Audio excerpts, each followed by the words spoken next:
ലൈംഗിക പീഡന പരാതിയിൽ ചലച്ചിത്ര സംവിധായകനും ഇടത് സഹയാത്രികനുമായ പി.ടി. കുഞ്ഞുമുഹമ്മദിനെ സംരക്ഷിച്ച് സംസ്ഥാന സർക്കാർ.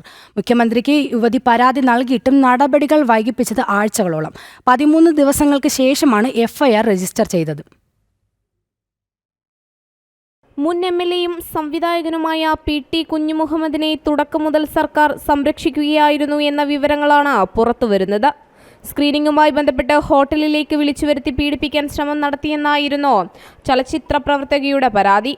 മുഖ്യമന്ത്രിക്ക് പരാതി നൽകി 13 ദിവസം കഴിഞ്ഞാണ് കേസിൽ എഫ്ഐആർ രജിസ്റ്റർ ചെയ്തത്. എന്നാൽ ഇമെയിൽ കിട്ടിയപ്പോൾ തന്നെ പരാതി പോലീസിന് കൈമാറി എന്നാണ് മുഖ്യമന്ത്രിയുടെ ന്യായീകരണം. 2 തവണ എം.എൽ.എയും കൈരളി ടി.വിയുടെ സ്ഥാപക ഡയറക്ടർമാരിൽ ഒരാളുമായ പി.ടി. കുഞ്ഞുമുഹമ്മദിനെതിരെ നടപടിയെടുക്കാതിരിക്കാൻ CPM നേതാക്കൾ വലിയ ഇടപെടൽ നടത്തിയെന്നാണ് വിവരം.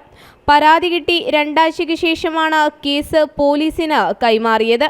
2-ാം തീയതിയാണ് കന്റോൺമെന്റ് പോലീസ് അന്വേഷണം തുടങ്ങിയതും. മാധ്യമങ്ങളിൽ വാർത്ത വന്നതിനു ശേഷമാണ് എഫ്ഐആർ പോലും ഇട്ടത്. CCTV ദൃശ്യങ്ങൾ ഉൾപ്പെടെ പരിശോധിച്ചപ്പോൾ യുവതിയുടെ പരാതി ശരിവെക്കുന്ന തെളിവുകളാണ് പോലീസിന് ലഭിച്ചത്. തദ്ദേശ തെരഞ്ഞെടുപ്പ് അടുത്തതും പ്രതിപക്ഷം പ്രചാരണത്തിലടക്കം ആയുധമാക്കുമെന്നതാണ് നടപടികൾ വൈകാൻ കാരണമായത്.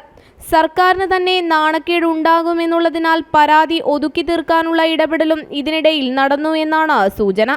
ഏതായാലും വിഷയം സർക്കാർ എങ്ങനെ കൈകാര്യം ചെയ്യുമെന്നാണ് കാത്തിരുന്ന് കാണേണ്ടത്.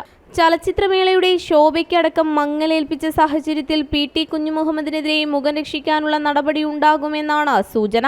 വിഷയം അക്കാദമിക്ക് മുന്നിൽ എത്തിയിട്ടുണ്ടെന്നും നടപടി ഉണ്ടാകുമെന്നുള്ള ചലച്ചിത്ര അക്കാദമി വൈസ് ചെയർപേഴ്സന്റെ വാക്കുകൾ ഇതിനു മുന്നോടിയായാണെന്നാണ് വിലയിരുത്തൽ. ജനം, തിരുവനന്തപുരം.